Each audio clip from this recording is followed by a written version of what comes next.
C'est quoi ces attaquants de merde? Avant, on avait des Benzema, Suarez, Lewandowski, Cavani, Torres, Van Persie, Agüero, Zlatan Ibrahimovic. Et aujourd'hui, on a quoi? On a Darwin Nunez, Nicolas Jackson, Havertz, Randal Kolo Muani, Vlahovic, Benjamin Sesko. Et on peut même mettre Kylian Mbappé qui se prend pour un 9. Mais qu'est-ce qu'il s'est passé? Comment sommes-nous passés d'un Graal offensif à un niveau si moyen? Tout d'abord, c'est pas moi qui le dis, c'est Kylian Mbappé. Le football, il a changé. Et il n'y a plus de diversité dans les profils de numéro 9. Avant, on pouvait retrouver un Karim Benzema très fin et propre balle au pied, super technique et très altruiste. Mais aussi Zlatan Ibrahimovic dans un style totalement différent. Un bonhomme de quasi 2 mètres capable de réaliser des acrobaties, des gestes techniques d'une agilité exceptionnelle, des pétards à longue distance, un Griezmann unique en son genre, un Lewandowski machine à but mais aussi très participatif dans le jeu, un Suarez qui terrorisait toutes les défenses de Première Ligue et de Liga. C'était des profils atypiques. Aujourd'hui, les numéros 9 ne sont plus des footballeurs, ce sont des athlètes. Et il n'y a plus de 9 techniques. Alors bien sûr, il en reste quelques-uns, mais du niveau de ceux qu'on a goûté pendant 10 ans, je ne pense pas. On a l'impression qu'à la formation de ces attaquants, l'aspect physique et athlétique est privilégié à l'aspect technique, à l'aspect balle au pied. Et aussi, pour aller dans leur sens, aujourd'hui, il y a une surmédiatisation des attaquants. Ils ont une pression si énorme, enrichie par la culture de la stat. Aujourd'hui, on ne regarde plus si un attaquant a bien joué dans le match, on regarde s'il est sur la feuille du score, s'il a marqué ou fait une passe décisive, peu importe le contenu de son match. Karim Benzema le disait très bien dans une interview. Aujourd'hui, le foot, c'est que des statistiques.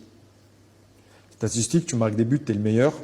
Tu marques pas de but, faut qu'on te change. Et on peut nous-mêmes s'en rendre compte. Mais pas de panique, ce sont des cycles. Le football est fait de cycles. Il y a quelques années, on parlait d'une pénurie de numéro 10. Aujourd'hui, ils sont de retour et ça fera l'objet du prochain TikTok. Et dites-moi dans les commentaires si pour vous, il y a une réelle pénurie de neufs. Et bien sûr, j'aurais pu parler des Haaland, des Alvarez, des neufs qui performent encore aujourd'hui et qui sont exceptionnels. Mais malheureusement, à ce poste-là, il y a plus de mauvaises choses à dire que de bonnes choses. N'oubliez pas de mettre un petit commentaire, likez le TikTok et abonnez-vous.